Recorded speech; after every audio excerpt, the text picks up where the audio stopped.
Hey everyone, welcome back to Speak English Podcast. I'm David, and today we'll explore a topic every learner dreams about: how to finally make your brain think in English. And of course, I'm not alone. Sarah is here with me. Thanks, David. Hi, everyone. It's so great to be here. I love this topic because it can completely transform the way you learn English. And trust me, it's way easier than you imagine. Let me ask you this. Have you ever felt frustrated because your brain keeps translating words before you speak? If so, stay with us, because today we'll reveal a method that unlocks your real English fluency. Exactly. By the end of this episode, you'll not just have tips. You'll leave with a clear strategy you can use today. Oh, and before we dive in, don't forget to subscribe and hit the like button to join our growing community. When people ask how to think in English, they often expect some magical trick or shortcut. But the truth is this: the key is to create direct connections between ideas and the English words themselves. It means whenever you experience something, you label it or describe it directly in English, without that slow step of translating first. Exactly. And this is powerful because your brain starts rewiring itself over time. Instead of building two roads, a road from ideas to your native language, and then another to English, you build just one direct, clear road. The more often you travel that road, the smoother and faster your communication becomes. Think of it like teaching your brain a new habit. At first, the direct path feels unusual, but the more you choose to practice it, the stronger it becomes. Soon, your brain will naturally reach for English words when you see something, hear something, or even when you feel emotions, because it starts to prefer this simpler route. And this habit doesn't require complex grammar to begin with. You don't need advanced structures or long sentences on day one. Even short words or simple phrases can help your brain develop the pattern.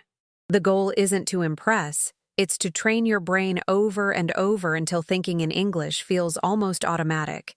Many learners underestimate how powerful everyday repetition is. They believe progress only comes from study books or lessons, but your mind learns best inside normal situations. If you practice direct English thinking while cooking, walking, or daydreaming, you're giving your brain the exact exercise it needs to grow stronger. Yes, that's the beauty of this approach. You don't even need to set aside hours of free time. You only need to switch the language in your mind during the daily activities you already do. Instead of letting your brain wander randomly, you gently guide it back to English. And over time, this practice becomes second nature. And let's clear something up. This is not about forcing yourself or being tough on your mind. It's more like training a friendly muscle. Every time you shift to English thinking, you're giving your brain a mini workout. The effect may feel tiny at first, but those tiny repetitions will build a huge transformation in months ahead. That's why the technique is so effective. It respects the natural learning process of the brain. The moment you stop demanding translations and start using English naturally, your fluency grows in the background almost effortlessly. Suddenly, the language isn't just studied. It becomes a living part of who you are every day. Let's put this idea into practice so it feels less abstract. Imagine you are in the kitchen and you pick up a glass of water. Instead of allowing random thoughts to appear first, speak directly to yourself in English with a simple sentence like, "I'm drinking water." This small step is exactly what creates the habit of thinking in English naturally. Yes, and this can be done anywhere. If you are sitting in your living room and you notice the chair in front of you, simply think the word chair. If you want, add a sentence like "the chair is brown." These everyday labels are a fast, direct way to connect objects, actions, and emotions to English without building a complicated explanation in your head. Let me give you another situation. Imagine you're walking outside, and the sun feels warm. Instead of describing it in your native language and then translating, tell yourself in English, "The sun is warm today." Your brain doesn't care how small the sentence is. What matters is that you kept it pure English, and that repetition trains your thought process. Exactly. And notice how all of these examples are simple. They don't require advanced vocabulary or perfect grammar. The goal isn't to create long essays in your head. The goal is to make English your first reaction. By practicing with short, clear statements, you prepare yourself for real conversations that flow more naturally and easily. Another fantastic way is to describe what you are doing in the moment. For example, as you type on your computer, you can think, "I'm writing now." If you're putting on your shoes, say, "I'm wearing my shoes." These mini sentences may look basic, but each one reinforces that habit of skipping translation and staying inside English mode. And the best part is that you don't even have to speak out loud if you're in a public space. You can whisper quietly or just form the words in your head. Nobody has to know you're practicing, but your brain is still getting that workout. Think of it as a private conversation with yourself that strengthens confidence little by little. Some learners believe they need special exercises, but the reality is that simple, consistent steps like these are the real secret. The more often you name something, describe what you're doing, or notice small details in English, the faster your brain adapts. It's not about big, dramatic actions. It's about tiny wins repeated thousands of times. That's why we love demonstrations like this. They remind us that English learning doesn't only happen in classrooms or with books. It happens in daily life, with ordinary objects and actions. As you practice labeling, describing, and noticing, you'll realize your brain is no longer translating. It's living in English all on its own. One of the greatest benefits of training your brain to think directly in English is speed. When you remove translation, your ideas flow faster because there's no extra step slowing you down. Suddenly, sentences come out almost instantly, and conversations feel smoother instead of interrupted by long pauses of hesitation or searching. And with this new speed comes something equally important: confidence. When you realize you can think and respond in English without stopping, you feel a boost of self-assurance. Confidence is often the missing key for learners, and once you stop relying on translating, you begin trusting your instincts and enjoying conversations. Another major benefit is improvement in listening skills. Why? Because when someone speaks to you in English, you're not mentally converting every single word. You're understanding the meaning directly in English, which allows you to focus on the conversation itself instead of fighting to catch up or fearing that you misheard something. Yes, and this doesn't just help in daily situations.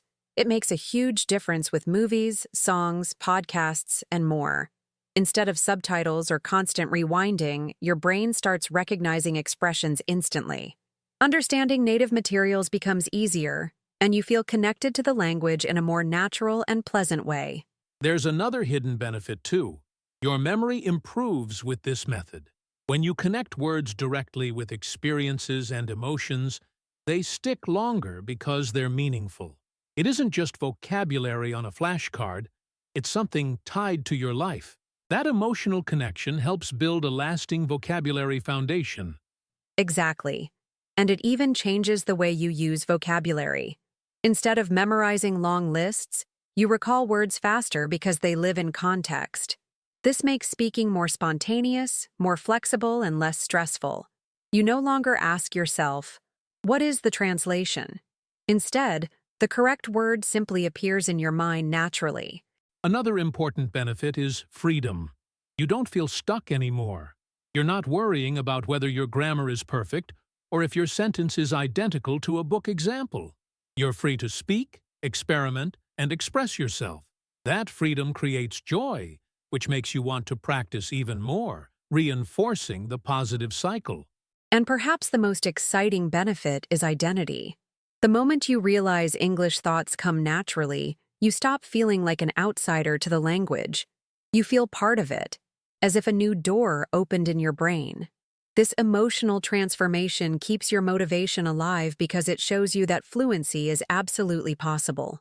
The first step is to choose a specific moment in your day where you will commit to thinking only in English.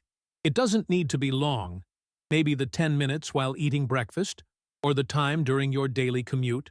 By starting small, you reduce pressure, and over time, this small window of practice grows naturally, like a new habit forming quietly. The second step is to keep things very simple at the beginning. If you try to create long or complex sentences immediately, you might block yourself with fear of mistakes. So start with easy observations. Say to yourself, "This is my coffee," or "The bus is here." These short thoughts train your brain while keeping the whole process stress-free and enjoyable. The third step is to gradually add more details once the basics feel natural. Instead of simply thinking, "This is my bag," you might say, "This is my black bag, and it's heavy today." Notice that the sentences are still easy, but now they tell a bit more of a story. By adding detail little by little, you challenge your brain just enough to keep growing steadily.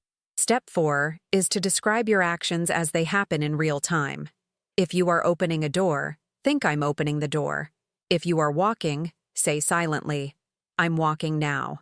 These live descriptions teach your brain to stay alert in English because you are narrating your own life. It feels natural, and it keeps English active all day long. The fifth step is to bring emotions into your practice. When you feel happy, say to yourself, "I feel happy."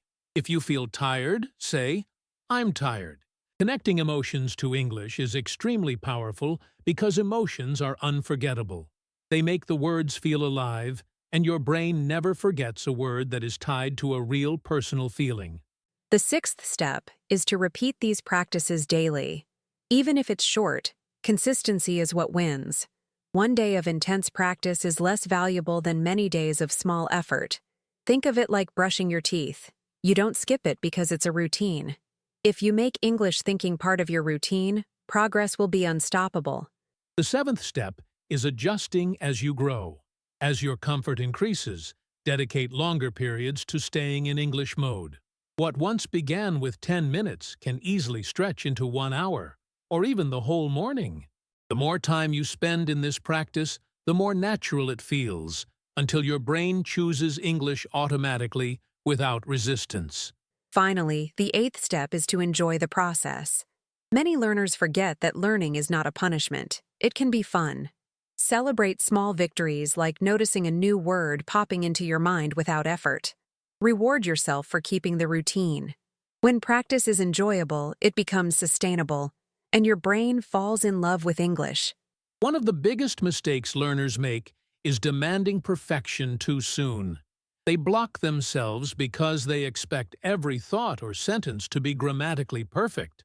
But this actually slows down progress.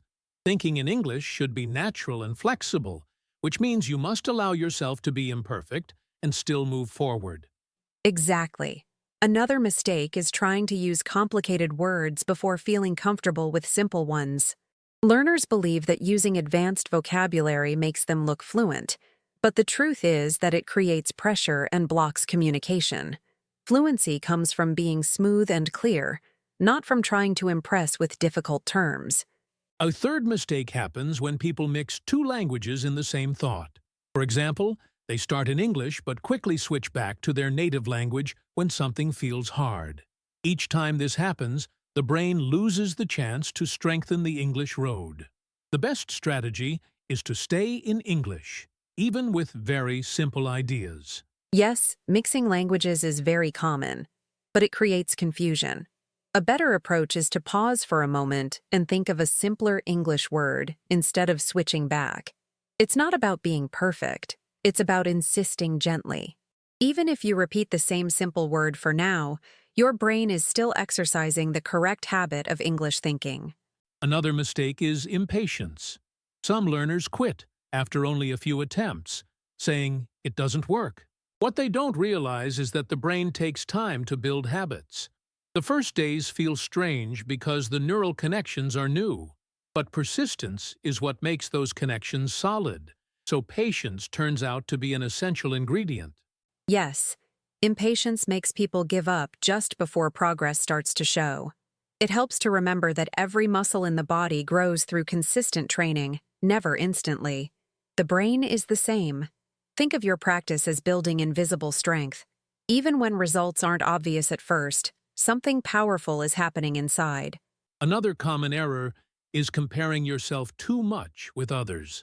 Some learners feel discouraged when they see someone speaking faster or remembering more words. But this technique is not a race. Everyone's brain adapts at its own pace, and comparison adds unnecessary pressure. The only real comparison is with your past self. That's right. And the best way to avoid all these mistakes is by keeping things light and simple. Focus on your own progress. Celebrate small wins. And never punish yourself for mistakes. Errors are part of the process, not proof of failure. The more relaxed you are, the easier it becomes for English to settle naturally in your mind. Here's a simple but powerful challenge. Choose one daily activity you already do and commit to experiencing it fully in English. For example, if your activity is preparing breakfast, then every step you take, opening the fridge, pouring coffee, toasting bread, think in English as you go. This transforms a normal routine into an automatic lesson. The beauty of this challenge is that it doesn't require any extra time in your day. You're not adding another task to your schedule. You're simply changing the language of the thoughts you already have. This means the practice feels natural, like a background exercise, and that's why it is so easy to maintain consistently over time. To make the challenge even more effective, try to describe at least 3 details of that activity each time you do it. For example, notice the colors, textures, or steps in the process, and describe them in English. Even if the sentences are super simple, they still train your mind to observe closely and respond instantly in English. And if you feel stuck or can't find the right word, don't switch back to your native language. Instead, use simpler words or describe the concept in another way. For example, if you don't know toaster, just say machine for bread. The idea is to stay completely inside English thoughts, even if the sentence looks funny. That persistence is key. To keep it playful, you can even set a timer for 10 minutes and challenge yourself. During this activity, no native language allowed. Once the timer ends, you can relax again. Over time, you may notice that you don't even want to stop because the activity feels smoother and English sentences start popping up naturally on their own. A great tip is to repeat the same challenge daily for a week with the same activity. Repetition with the same routine makes your brain extremely comfortable. It knows what to expect, and therefore, it focuses only on practicing English rather than worrying about the actual steps of the task. That's when growth becomes visible. After a week, expand the challenge to a different activity, like walking the dog, brushing your teeth, or cleaning your desk. By building variety, you teach your brain that English applies in every corner of your life, not just one specific moment. This variety is what makes English feel like a natural part of your thinking process. And remember, challenges are meant to be motivating, not overwhelming. Celebrate when you complete each day's practice, no matter how small it seems. Over time, these mini challenges add up, and one day you'll catch yourself realizing you just lived a whole moment entirely in English, and it felt easy, natural, and even enjoyable. Today we showed that the only real way to make your brain think in English is to stop translating and create direct connections with everyday words, actions, and feelings. When you apply this technique daily, even with simple sentences, you're training your brain for fluency. Step by step, English becomes your natural way of thinking. We also demonstrated how easy it is to practice. From labeling objects to describing actions or even noticing your emotions, small steps are more powerful than long, stressful study sessions. These practical examples prove that fluency can be built inside daily life, where your brain feels relaxed and open to learning. Then we explored amazing benefits: faster speaking, better listening, stronger memory, real freedom, and confidence while communicating. The idea is to connect English directly to your mind so it becomes automatic. This way, conversations feel natural, and English stops being something foreign. It becomes part of your identity. And of course, we discussed common mistakes too, like being impatient, mixing languages, or expecting perfection. We reminded you to stay simple, consistent, and positive. By avoiding those traps, you'll enjoy the journey and keep steady progress. Learning works better when you let go of pressure and add lightness to the process. We finished with a clear challenge. Pick one daily activity and live it fully in English. It could be brushing your teeth, cooking, or walking. Even 10 minutes of full immersion helps your brain create strong habits. Every repetition makes English flow more naturally until it becomes your first reflex and not a translated answer. If you've stayed with us until now, it's a clear sign that you're serious about improving your English fluency. That's something to celebrate. Comment below with one daily activity you'll choose for the challenge. By sharing, you not only commit to yourself, but also inspire others who are walking this same journey with you. And here's the deal. If you found value today, make sure to hit the like button and subscribe to Speak English Podcast.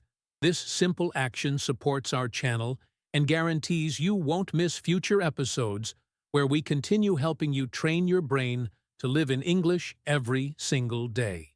Remember, fluency is not a dream far away. It's something you build moment by moment, with practice and patience.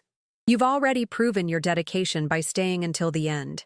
So don't hesitate, like the video, subscribe, and drop your comments below. Let's keep growing together, step by step, and make English part of your everyday life.